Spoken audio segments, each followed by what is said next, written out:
என் அன்பு வணக்கம். இன்றைக்கி ரொம்பவும் டேஸ்ட்டாக எலுமிச்சை பழம் வச்சு தான் ரசம் செய்ய போகிறோம். லெமன் ரசம் தான். இப்போ நம்ம எப்படி செய்யலான்னு பார்க்கலாம். 1 ஸ்பூன் துவரம்பருப்பு, 1 ஸ்பூன் சீரகம், 1 ஸ்பூன் மிளகு, மூணுத்தையுமே சமமாக எடுத்துருக்கோம். எடுத்துகிட்டு ஒரு மிக்ஸி ஜாரில் போட்டுக்கலாம். எல்லாத்தையுமே மிக்ஸி ஜாரில் போட்டுட்டு மூணுத்தையும் அரைச்சிட்டு வந்துடலாம். ஒரு மிக்ஸி ஜாரில் போட்டு பாருங்கள், இந்த மாதிரி அரைச்சாச்சு. இதில் நம்ம ஒரு முழு பூண்டை உரித்து போட்டிருக்கோம். அதையும் அரைச்சிட்டு வந்துடலாம். அரைச்சிட்டு வந்து தனியாக ஓரமாக வச்சுடுங்க. ஒரு 2 பழுத்த பழம் எடுத்துக்கலாம். தக்காளி, ஸோ அதில் 1/4 டேபிள் ஸ்பூன் மஞ்சத்தூள் போட்டுக்கலாம். உப்பு தேவையான அளவு யூஸ் பண்ணிக்கோங்க. பெருங்காயத்தூள் போட்டுக்கலாம். கொத்தமல்லி கொஞ்சமாக எடுத்து போட்டுக்கோங்க. கருவேப்பிலை, தென் கருவேப்பிலோட குச்சி மாதிரி இருக்குல்ல, அதையும் ஆட் பண்ணிக்கோங்க. ஆட் பண்ணி எல்லாத்தையுமே நல்லா கரைச்சி கொடுத்துருங்க. நம்ம கையால் நம்ம அழுத்தி நல்லா கரைச்சி கொடுத்துருங்க. அரைக்க வேண்டாம். ஸோ இந்த மாதிரி கரைச்சிட்டு செய்யும்போது இது ஒரு ஃப்ளேவர் டேஸ்ட்டு வேறு மாதிரி இருக்கும்.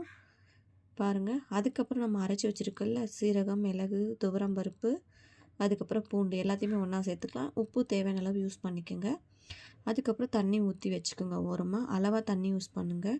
ரொம்ப டேஸ்ட்டாக இருக்கும் இந்த ரசம். உங்களுக்கு எவ்வளோ தண்ணி தேவையோ அதுக்கேற்ற மாதிரி நீங்கள் யூஸ் பண்ணிக்கோங்க. நான் 4 பேர்த்துக்கு தான் வச்சுருக்கேன் ரசம். நீங்கள் அதுக்கேற்ற மாதிரி மெஷர்மெண்ட் பண்ணி வச்சுக்கோங்க. தனியாக ஓரமாக வச்சுடுங்க. அதுக்கப்புறம் கேஸ் ஆன் பண்ணி ஒரு பாத்திரம் வச்சுக்கலாம். அந்த பாத்திரத்தில் 1 டேபிள் ஸ்பூன் ஆயில் போட்டுக்கலாம். ஆயில் நல்லா காஞ்சதுக்கப்புறம் சீரகம், கடுகு, உளுத்தம்பருப்பு எல்லாம் நல்லா பொரிஞ்சதுக்கப்புறம் 2 காஞ்ச மிளகா போட்டுக்கலாம். ஸோ அனல் கம்மியாக வச்சுட்டு செய்யுங்க. கருவேப்பிலை போட்டுக்கோங்க. ஸோ எல்லாத்தையும் நல்லா கலரி கொடுத்துருங்க. கொடுத்துட்டு இப்போ நம்ம தனியாக கரைச்சி வச்சுருக்கோம்ல, அந்த ரசத்துக்காக வேண்டி ரெடி பண்ணி வச்சுருக்கிறத ஆட் பண்ணிக்கோங்க. ஆட் பண்ணி நல்லா மிக்ஸ் பண்ணி கொடுத்துருங்க. பாருங்கள், ஸோ கொஞ்சமாக ஒரு மாதிரி முட்டை கொதின்னு சொல்லுவாங்க. லைட்டாக ரொம்ப கொதிக்காமல் ஒரு மாதிரி மேலே நுரைச்ச மாதிரி வரும்போது கேஸ் ஆஃப் பண்ணிவிடுங்க.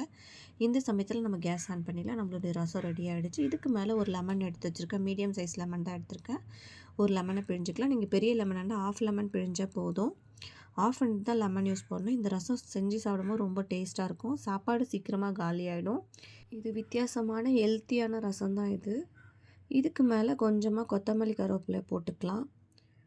ஸோ ரொம்ப சூப்பராக இருக்கும். இந்த மாதிரி வித்தியாசமாக செஞ்சு கொடுக்கலாம். நம்ம சேனலில் புதுசாக யாராச்சும் பார்க்குறவங்களா இருந்தால் சப்ஸ்கிரைப் பண்ணிவிட்டு பெல் ஐக்கானை கிளிக் பண்ணிவிட்டு உங்கள் ஃப்ரெண்ட்ஸ் அண்ட் ஃபேமிலிக்கு ஷேர் பண்ணிவிடுங்க. ஸோ உங்களுக்கு இந்த ரசத்தை செஞ்சு பார்த்து எனக்கு கமெண்ட் போடுங்க. வேறொரு இன்ட்ரெஸ்டிங்கான புது ரெசிப்பியில் நான் உங்களை சந்திக்கிறேன். ஸோ மீண்டும் மீண்டும் சுவைக்க தூண்டும் Anna's kitchen Tamil. Thank you for வாட்சிங்.